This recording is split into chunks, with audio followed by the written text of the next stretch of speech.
Algeria and Italy have sealed approximately 15 major deals during a business summit between the two countries in Algiers. A new contract on gas supply worth $4 billion was concluded. It aims to make the North African country the Southern European country's biggest gas supplier instead of Russia.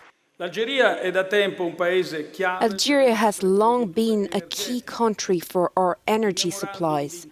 The agreement signed on energy cooperation shows our determination to achieve even more in this sector.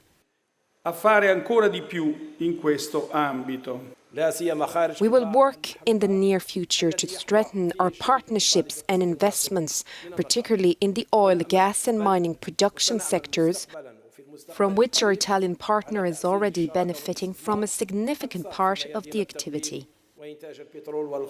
Agreements in areas such as sustainable developments and micro-enterprises were also signed by the partners, all facilitated by a new law implemented by the Algerian government on foreign investment. The most important measures are the cancellation of the 4951 rule, the law on investment and the law on free zones. We are sure that all these efforts will boost the Algerian economy in the near future. Since the beginning of the war in Ukraine, Rome has increasingly turned to Algeria to reduce its dependence from Russia. Algeria is Africa's biggest gas exporter and provides around 11% of the natural gas consumed in Europe. The DRC is increasing the number of oil and gas exploration blocks it will put for auction. It is now selling 240,000 square kilometers of oil refinery, according to the Ministry of Hydrocarbons. Initially, Kinshasa had planned to give away 16 oil blocks, but with the war in Ukraine sharpening Western demands, the Central African country doesn't want to be left behind and almost doubled this number on Monday. Greenpeace is denouncing this decision, saying it exposes Congolese people to corruption, violence and poverty that inevitably come with the curse of oil. According to the environmental NGO, at least 9 of these blocks overlap with protected natural areas. But Congolese Environment Minister Eve Bazaiba stated that the necessary studies had been carried out before the exploration rights were granted.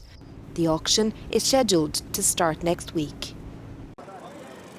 A former close ally of the DRC President Jean-Marc Kabund has unveiled his own party by the name Alliance for Change. The group defines itself as a left-wing party and has declared itself independent from the current ruling UDPS party led by President Tshisekedi. Kabund was a former Secretary General and also interim president of the ruling UDPS before being ruthlessly ejected by his own fellow members. Jean-Marc Kabund fell apart with President Felix Antoine Tshisekedi, whom he has described as a danger as head of state. While unveiling his party, Jean-Marc Kabund said his objective is to conquer power in the vast DRC. He also intends to have massive reforms towards an all-inclusive dialogue, the foundation of the state, and also to realign the government to the current modern state. Kabund was a key ally of President Tshisekedi's historic opposition party in the Democratic Republic of Congo before he came into power. It is still not yet clear how the new party will fare in DRC with the current political climate in the country. Jordan Peele unveiled his latest effort, science fiction film, not at the world premiere in Hollywood. The most important theme of the movie, he says, actor Brandon Perea, is spectacle, for sure, how people obsess over spectacles. Starring alongside Perea are Keke Palmer and Daniel Kaluuya, who is working with Peele for the second time after starring in director's acclaimed 2017 film Get Out. Villain is our addiction to attention and spectacles, and our inability to be able to actually react in real time to it, as opposed to exploit the scenario. You know, it's no different from when you all the rubbernecking on a freeway when there's an accident. No one calls, but everyone stops to watch. That's kind of the real horror that our film is talking about. Is like, instead of actually doing something or saying something or knowing what you know and leaving it at that, it's not enough. You have to go another step and find a way to see what it can do for you. And I think that's the real horror. The film tends to descend ominously and mysteriously, a little like an unknown object from above that casts an expanding, darkening shadow the closer it comes. Jordan Peele is a risk taker. He's willing to take the risk, and he's a great collaborator as well, where he gets great people that he truly trusts. Like, he went with Daniel Kaluuya to be the lead of Get Out, and now they're back together, and that movie just did wonders. And I think since Jordan took a risk with that, he's just willing to take more risks, and it's working. It's Peele's most ambitious film yet, a flying saucer horror that digs into the nature of spectacle, and he desired to document it, a multi-threaded theme that encompasses Hollywood history and NOP itself.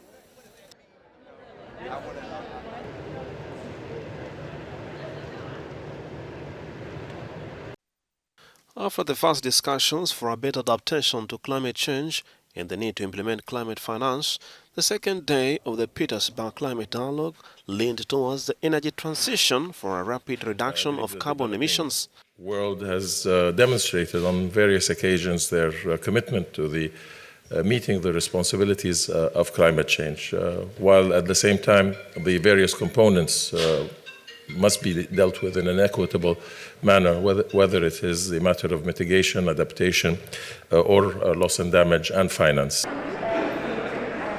Germany once again committed to limiting the use of fossil fuels.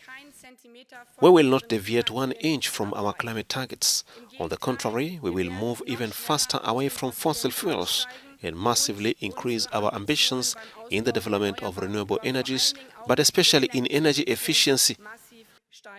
Africa has not been spared by this energy transition, and it could be an opportunity even if the continent represents only 4% of carbon emissions.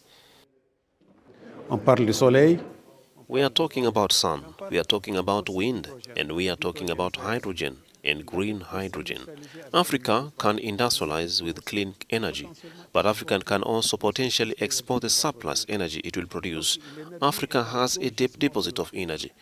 That development will or will not be done according to energy transition that Africa will have started or not.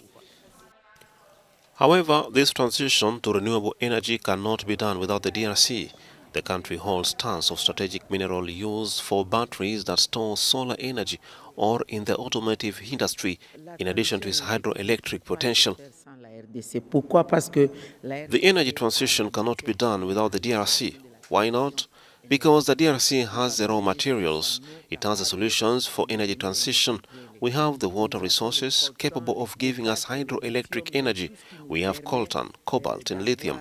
So we have everything that allows us to reach the objective of mitigating the global temperatures to 1.5 degrees Celsius.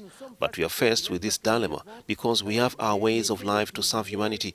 As much as Germany needs the alternatives to find solutions to these dilemmas, the Democratic Republic of Congo needs the alternatives to find solutions too.